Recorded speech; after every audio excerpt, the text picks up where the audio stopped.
Olá, eu sou Daniel Fernandes e hoje eu venho trazer para vocês a palestra Deixe de ser dono de escritório e passe a ser gestor de sua empresa contábil. Bom, primeiro eu trago para vocês um paradigma da modernização dos escritórios. Quando nós vemos essas duas fotos aqui, fica muito evidente uma situação, né? Em 1970 nós tínhamos escritórios assim e em 2020 nós temos escritórios muito mais modernos. Então, o mundo mudou, também as organizações se modificaram e os escritórios contábeis, lógico, claro, também não estão lesos, né, desse processo. Na verdade, todos eles passaram e estamos passando justamente por esse momento. Bom, então vem a seguinte pergunta para nós. Gestão ou administração é a mesma coisa? Primeiro, tem dois conceitos que separam um pouquinho o que é gestão e administração, e eu estou falando sobre isso porque nós estamos aqui numa palestra para contadores, né? Então, assim, talvez alguns se peguem muitas vezes pensando, poxa, mas eu não sou administrador. Ora, eu estou falando sobre gestão do negócio, eu não estou falando necessariamente sobre administração. São semelhantes, não são exatamente a mesma coisa. Administrar é planejar, organizar, coordenar e controlar os recursos físicos, virtuais e intangíveis. Já quando nós estamos falando sobre a gestão, ela é responsável por garantir que a execução dos processos seja cumprida pelos colaboradores. Mas é claro que quando nós estamos falando sobre gestão, estamos falando sobre empresários que são donos dos seus escritórios contábeis, eles precisam também fazer a administração, que é o foco justamente dessa palestra que nós estamos trazendo aqui. Eu preciso gerir, eu preciso administrar, ainda que eu não seja administrador por formação, não haverá outra pessoa para administrar o seu escritório que não você mesmo. Bom, e aí, paralelo a isso, nós vamos aqui trazer um outro paradigma, né? A modernização dos escritórios. Nós verificamos nessas duas fotos aqui, né? Hoje, em 2020, nós já temos essa situação. Se você olhar essa foto aqui, né? Mais com esses detalhes em madeira, essa foto um pouco mais clara, você vê, por exemplo, um cowork, né? As pessoas olham hoje, já existem escritórios que são assim. Hoje, se falar em escritório, significa sente numa mesa, tem um notebook, acessa a internet e você consegue trabalhar tranquilamente.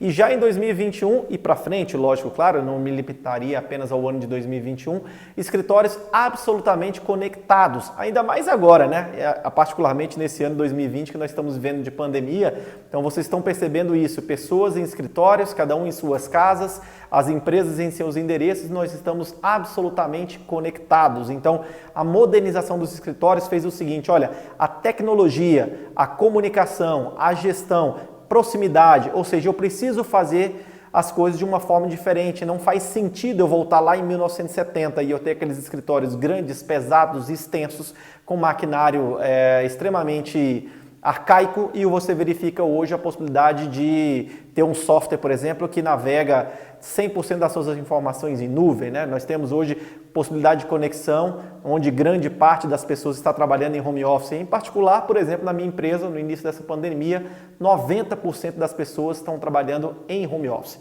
E a mesma coisa eu fiz também em outras entidades onde eu trabalho. Então, a gente percebe um pouquinho desse paradigma da questão da modernização, onde um dos primeiros pilares nossos é começar a olhar para frente, começar a olhar com uma visão um pouco mais moderna. Bom, e aí quando nós chegamos nesse ponto aqui, né, vem a seguinte pergunta: dono de escritório ou empresário?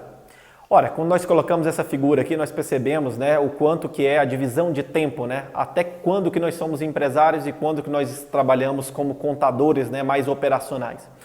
Uma dessas figuras aqui, quando nós estamos vendo essa aqui do contador acima do leão ali, né, tentando não despertar o leão, você tem ali o empresário tentando, no seu dia a dia, de alguma forma, escapar da Receita Federal, o contador tentando ajudá-lo, né, no sentido de orientar, né, sobre obrigações que ele precisa cumprir e que não cause maiores problemas ao leão.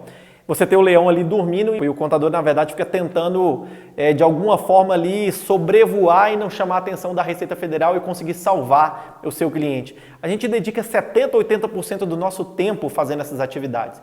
E apenas 20% ou 30% voltado à gestão, onde você verifica que o empresário contábil, que tem ideias, que responde e-mails, que está ligado em relação ao tempo, aos prazos, fechando o contrato, tendo ideias, falando ao telefone, no celular, respondendo e-mails, fazendo reunião junto ao seu cliente, ou seja, nós temos muito pouco tempo que nós nos dedicamos a ser empresários contábeis e passamos muito mais tempo trabalhando apenas como um contador. Eu não estou diminuindo a importância do contador, eu estou te explicando que ser empresário contábil é diferente de ser contador.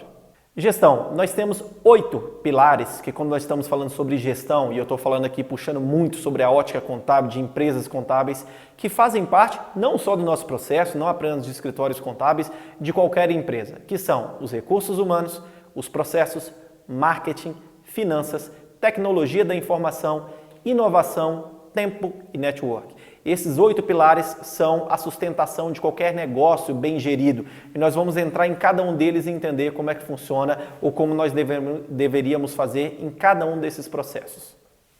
Sobre o primeiro tópico que nós vamos falar aqui, recursos humanos. O empresário contrata rápido demais e demora muito a demitir. Essa é uma máxima, né? Esse é um grave problema do empresariado brasileiro.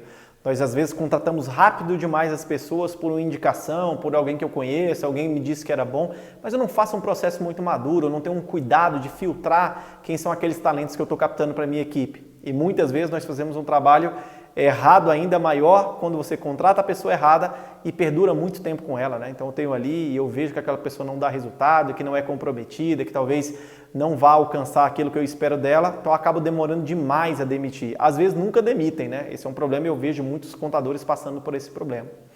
Segundo, analise o perfil das pessoas se está de acordo com o cargo e a função. Extremamente importante isso, eu preciso analisar o perfil.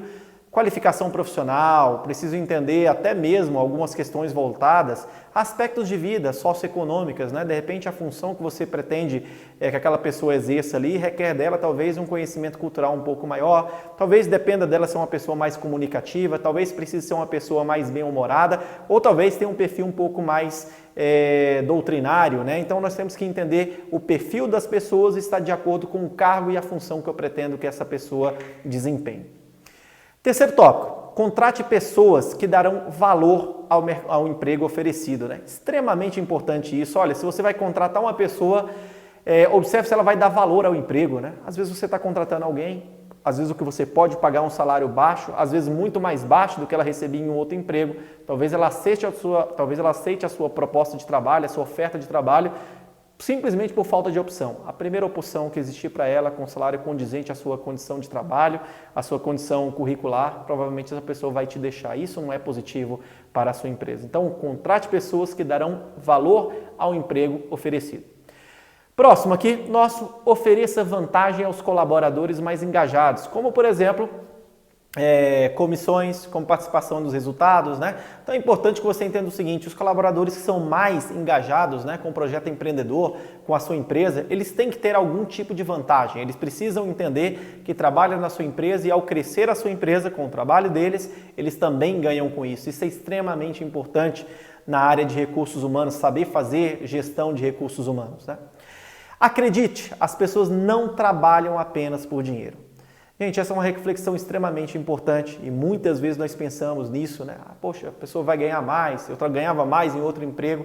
Eu tenho várias e várias experiências que eu já passei, que eu já vivenciei e que eu já tive colegas que trabalham comigo, pessoas que trabalham comigo e que foram trabalhar na nossa empresa ou foram trabalhar em alguns projetos comigo, não simplesmente pelo dinheiro, mas por acreditar no projeto, acreditar na convivência, acreditar num bom relacionamento, enfim, uma série de aspectos que eu poderia passar o dia inteiro falando para vocês aqui. Mas acredite, as pessoas não trabalham apenas por dinheiro.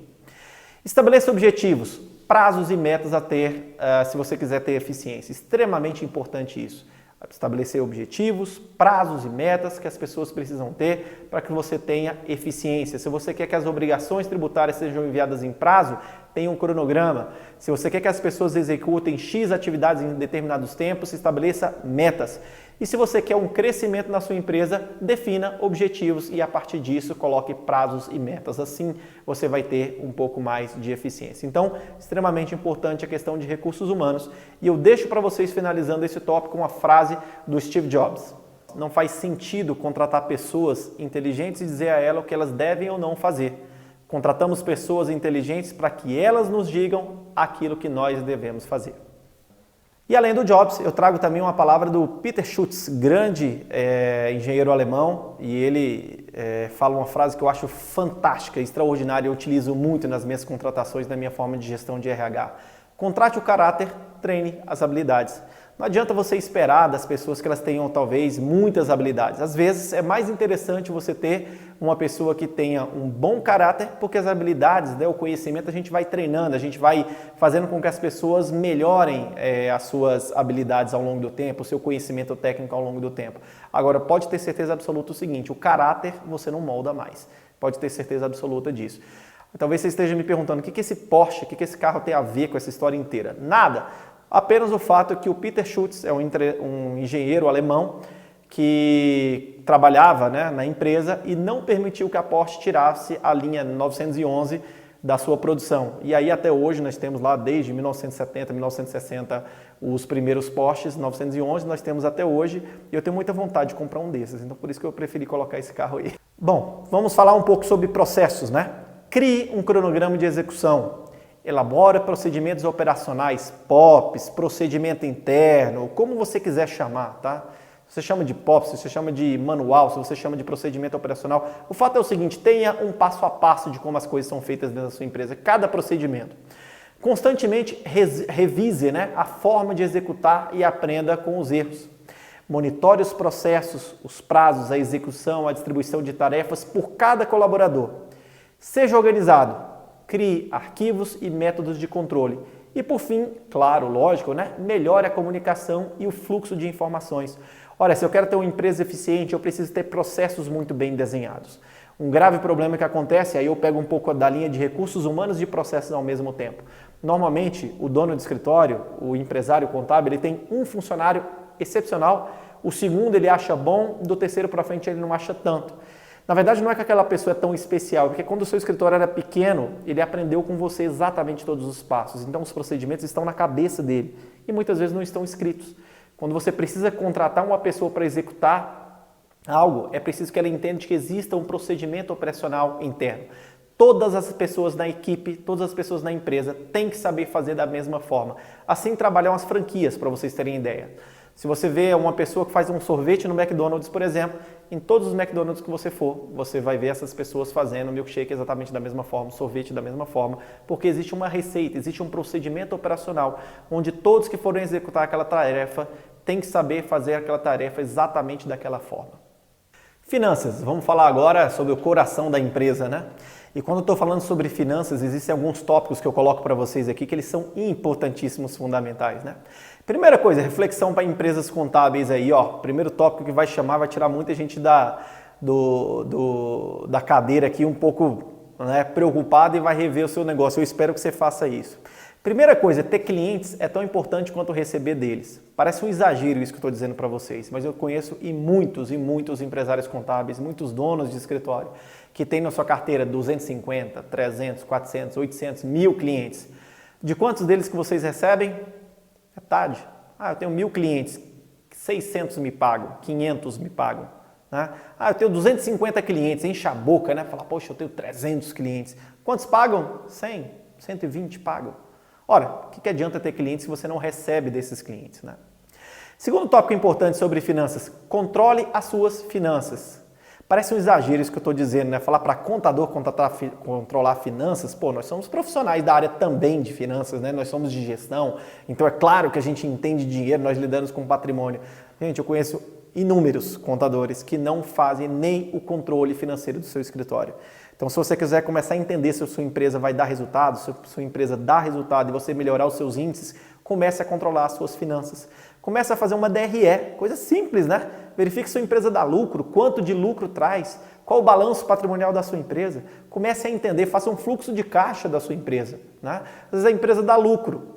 O problema é que é o fluxo de caixa, né? Às vezes tem muitas receitas, mas não tem o recebimento na mesma quantidade de pagamentos que eu preciso fazer dentro do mesmo mês, né? Terceiro tópico nosso, analise relatórios, né? Planeje, tome decisões baseadas em dados e informações, não nas suas emoções. Gente, o hábito consumista é típico do brasileiro, né? Então, muitas vezes nas nossas empresas nós tomamos algumas atitudes muito emocionais.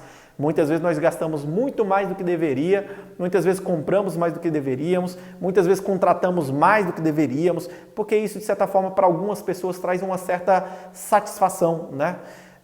Então, na realidade, tome cuidado com as suas emoções em relação à tomada de decisões. Se vamos contratar mais um funcionário, eu preciso saber quanto ele me custa. Se eu preciso contratar mais um software, quanto vai me custar esse software? Quanto que eu vou ganhar com a contratação desse software aqui? Suas finanças pessoais não são a da empresa. Outro ponto importante, as finanças da empresa é uma conta, as suas finanças pessoais outra conta diferente.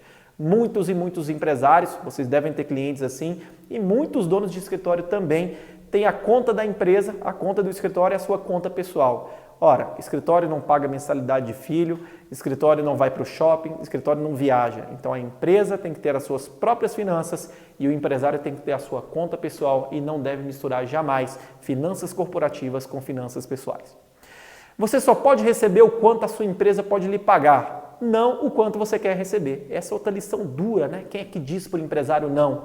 Quem é que fala para você mesmo assim, olha, poxa, eu não posso tirar 15 mil por mês, eu não posso tirar 20 mil por mês. Preciso tirar 18, preciso tirar 12, preciso tirar 8, 5, não sei, cada um tem uma realidade diferente. O que eu quero dizer para vocês é o seguinte, olha, quanto que você tem a receber na sua empresa depende do quanto ela pode te pagar, não do quanto você gostaria de receber. Muitas vezes quem fale a empresa é o próprio dono da empresa. Se seus sonhos são maiores do que o seu prolabore, que sua retirada de lucro, trabalhe mais, conquiste mais clientes, reduza custos, ou seja um gestor financeiro. Ai, Daniel, mas não dá para eu pagar minhas despesas, né? É muito pouco que eu tiro se eu for pensar dessa forma. Bom, se você quer tirar mais, se você quer ter um prolabore maior, quer ter uma retirada de lucro maior, não é sangrando as finanças da empresa, é trabalhando mais, conquistando mais clientes, reduzindo custos, ou seja, sendo um próprio gestor financeiro. E aí eu deixo com vocês aqui uma frase simplesmente de Warren Buffett, né? O maior investidor do mundo, um dos homens mais ricos do mundo, né? Se você não pode controlar suas emoções, você não pode controlar o seu dinheiro. Quem diz não para você? Talvez você precise colocar o seguinte, coloca uma gestora, um gestor financeiro na sua empresa. Uma funcionária, muitas vezes que seja. Daniel, isso não existe. É claro que existe. Deixa eu te contar uma coisa. Em grandes empresas, o presidente da empresa ele não tem autorização plena e absoluta para mexer no dinheiro da empresa, não. Existe um tesoureiro dentro da empresa, existe um diretor financeiro dentro da empresa. Nas SAs de capital aberto, nas grandes empresas, elas são regidas por um conselho. Elas não são regidas e tomadas decisões isoladas pelo presidente. Então, enxerga o seguinte, se isso acontece nas grandes empresas, por que não em empresas menores, né? Então eu deixo com vocês essa frase do Warren Buffett. Vamos para o nosso próximo tópico. Bom, o nosso tema agora é inovação, né? Crie novos produtos e serviços. Cliente compra necessidade. Entenda que o mundo mudou, assim como as prioridades e as necessidades dos seus clientes. Gente, nós estamos num momento agora muito particular, muito específico, né, da nossa história, da história de todas as empresas, da história da humanidade. Nós precisamos entender o seguinte, quais são as prioridades e necessidades para o meu cliente. Ele compra necessidade. Se você falar para o seu cliente que dá muito trabalho, que a legislação é complicada, que a Receita Federal te cobra uma série de informações, que você tem muitos processos a realizar, que é difícil, que é demorado, que é extenso, ele não está nem um pouco preocupado com isso. O cliente compra a solução de uma necessidade, então você precisa entender quais são as prioridades e as necessidades do seu cliente. Reinvente seu negócio. Um escritório, ele é muito mais do que uma central de envio de obrigações tributárias, processamento de folha de pagamento, geração de obrigações contábeis, que só servem para atender uma imposição legal. Comece a entender o que o seu cliente precisa e comece a inovar o seu negócio, oferecendo soluções e caminhos para que ele atenda a sua necessidade.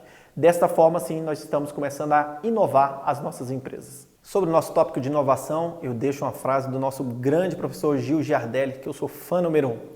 Estudem a inteligência artificial, levem as suas indústrias para a inovação, mas não se esqueçam, no final, é o ser humano o centro de tudo.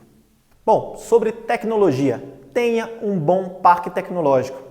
Entenda o mínimo necessário sobre a estrutura de rede, velocidade de internet, configuração de computadores. Daniel, não acredito. Você está dizendo para mim que eu vou ter que começar a entender sobre informática também para o seu empresário contábil? Vai. O que eu quero dizer para vocês é literalmente isso. Cuidado com uma coisa, entender sobre informática, sobre internet, sobre configuração de computadores é uma coisa. Ser um especialista é outra coisa diferente. O que eu quero dizer com isso aqui? Ora, você vai ter que fazer a gestão tecnológica da sua empresa. Você provavelmente vai ter um profissional de tecnologia que vai lidar diretamente com a sua empresa. Talvez tenha uma empresa que você contrate que faça isso. Mas para você discutir com ele, tomar as decisões corretas, ele pelo menos entender aquilo que você pretende fazer, ou que ele melhor entenda o que você imagina, né, que seja o ideal para a sua empresa dentro do seu recurso disponível, vocês precisam falar a mesma linguagem. É mais ou menos a mesma coisa que você fala assim, olha, eu preciso fazer com que o meu cliente entenda um pouco mais de contabilidade para que ele entenda quando eu passo as orientações para ele. A mesma coisa eu estou querendo dizer agora em relação à tecnologia. Você precisa falar com ele sobre tecnologia, ele precisa te explicar de tecnologia e você precisa entender para que vocês de forma conjunta tomem a decisão exata e correta para a sua empresa. Exija que todos os seus clientes tenham certificado digital. Extremamente importante, gente. Na minha empresa eu faço isso, tá? Todos os meus clientes têm certificado digital, pessoa física e pessoa jurídica. Todos os sócios, nós temos acesso ao certificado digital de todos os sócios, nós temos acesso ao certificado digital de todos os nossos clientes, de todas as nossas empresas. Facilita demais o nosso trabalho, né? Você não tem mais aquela coisa de ir à Receita Federal, ir até um órgão, tem que pegar uma senha, pesquisar. Ora, com o certificado digital, hoje em dia, você faz tudo, né? Então, no conforto do seu escritório ali, você consegue resolver todos os problemas. Então, tenha esse avanço tecnológico na sua empresa.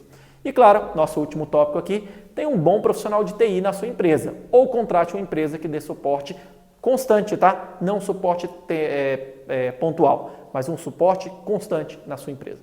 A nossa reflexão, eu tentei achar uma frase sobre tecnologia que se encaixasse nisso, não achei nenhuma. Então tem um cara, um tal de Daniel Fernandes, que falou uma frase interessante que eu vou deixar para vocês aqui, ó. A tecnologia ela é inevitável, usá-la em seu benefício é um privilégio. Network.